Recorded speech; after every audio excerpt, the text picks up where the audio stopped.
Salut à tous, Kwame Sport, j'espère que vous allez bien, peu importe l'heure et l'endroit où vous regardez cette vidéo. Avant de commencer, cliquez sur like, abonnez-vous et activez la cloche de façon à être tenu au courant quand je posterai de nouvelles vidéos. Il y a un an, Crawford a battu Spence. Combat littéralement à sens unique. Il est devenu pour la deuxième fois champion incontestable, c'était le premier à le faire, sous l'ère des 4 ceintures.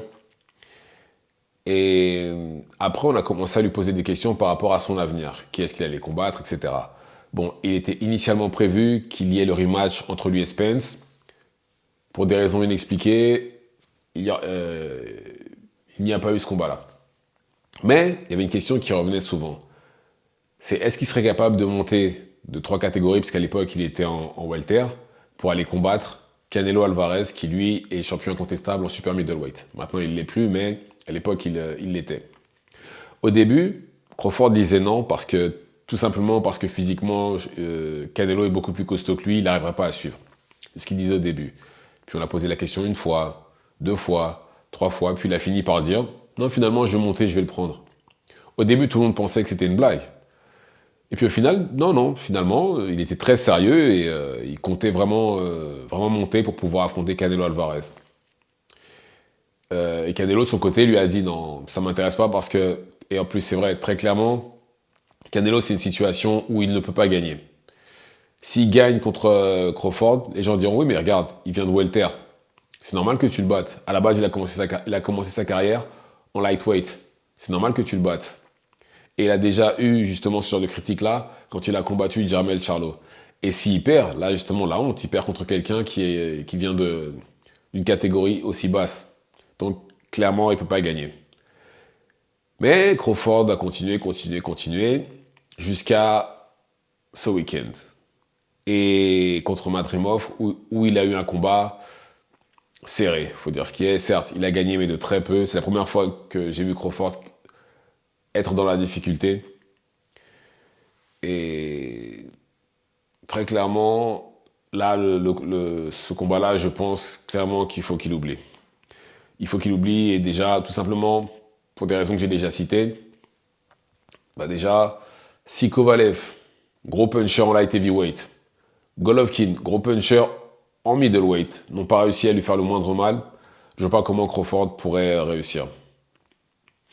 Ça, déjà, Crawford, s'il monte de catégorie, ça se trouve, sa puissance ne montera pas. Déjà, j'ai même déjà l'impression que sa puissance n'est pas montée avec lui en light middleweight parce qu'il a touché Madrimov plein de fois au menton, il a envoyé des combinaisons énormes. Madrimov, à aucun moment, n'avait l'air d'être embêté.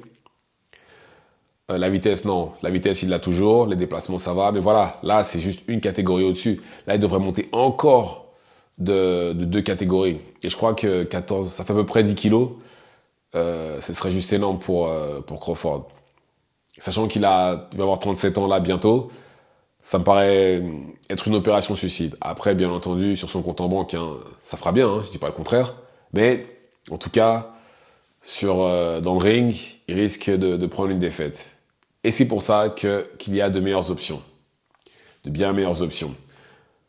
Déjà, notamment, le vainqueur de Spence Fundora, qui a la ceinture WBC. Oui, d'ailleurs, en battant Madrimov, il a pris la ceinture WBA et il a gagné la ceinture WBO qui a été retirée à Fundora, justement pour qu'il puisse combattre Spence.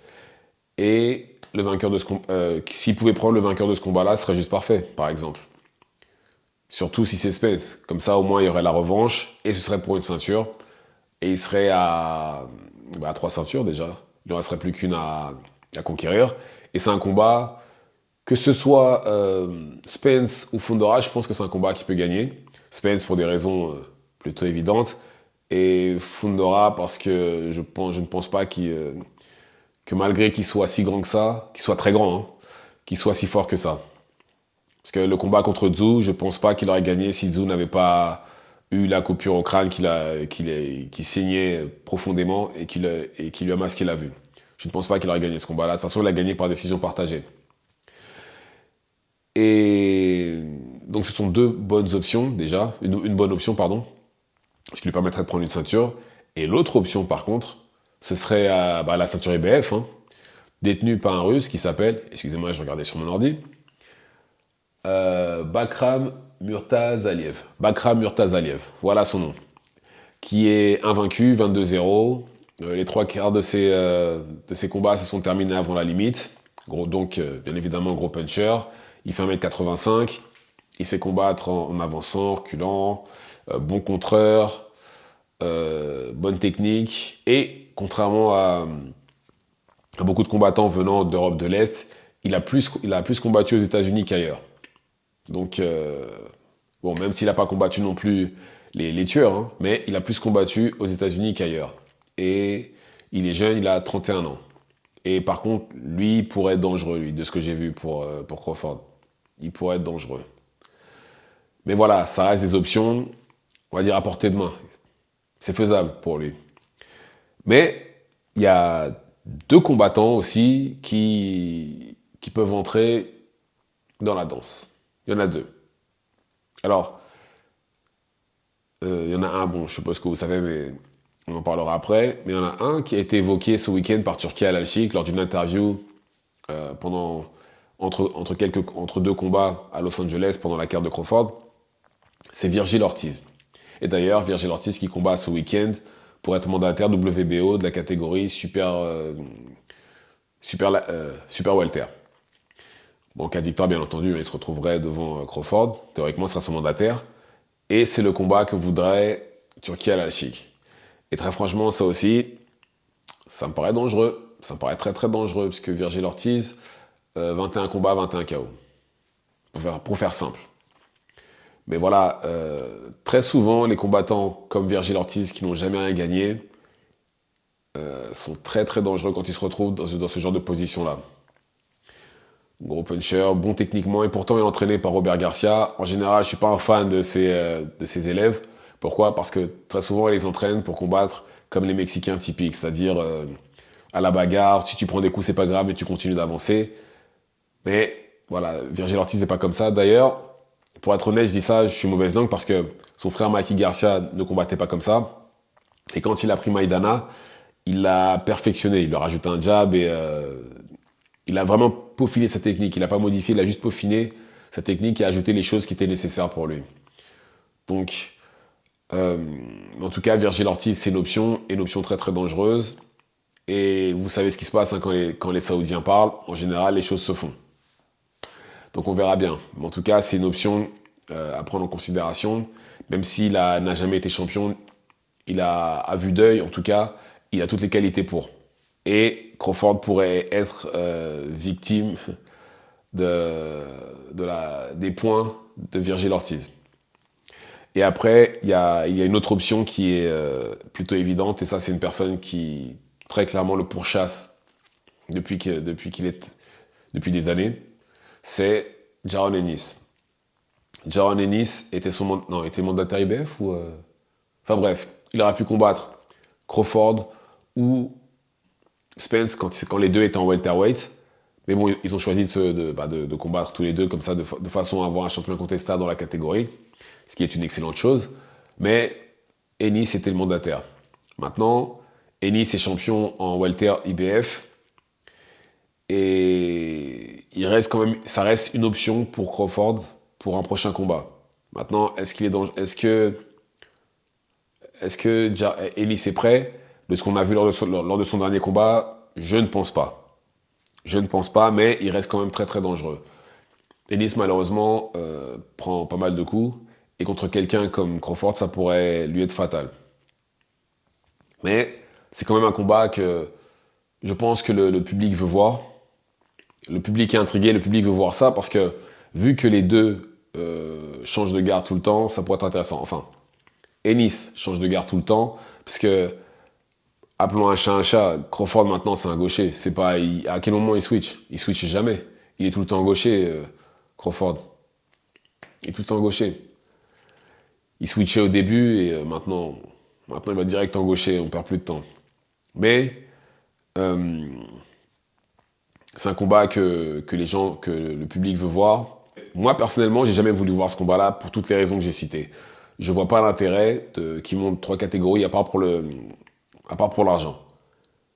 Les meilleurs combats pour lui se situent justement dans sa catégorie. Il y a du travail là-bas, comme je viens de vous le démontrer. Mais je peux comprendre pourquoi Canelo était une option pour lui, parce que très clairement, s'il bat Canelo, déjà, bah, il y a de l'argent. Et en plus de ça, s'il bat Canelo, clairement, le débat du meilleur de cette génération-là est clos. Il est clos. Ce sera très clairement Crawford s'il le bat. Mais les meilleures options pour moi sont dans sa catégorie. Et très franchement, je sais même pas si... je sais même pas si Turki Al-Alchik voit les choses comme ça. Parce que lui, très clairement, ce qu'il veut, c'est Canelo. Personne d'autre. Il veut Canelo Crawford. Même si j'estime que, très clairement, ça risque d'aller que dans un sens.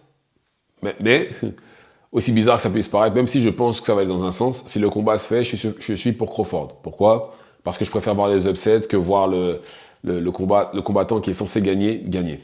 Pour moi, ça n'a aucun sens. Enfin, surtout quand ça va que dans un sens, je préfère voir le combattant qui semble, qui est dos au mur. C'est ce combattant-là, moi, que je veux voir gagner. Et dans ce combat-là, clairement, ce sera Crawford. Mais, dans tous les cas, Madrimov, a ramené Crawford sur Terre.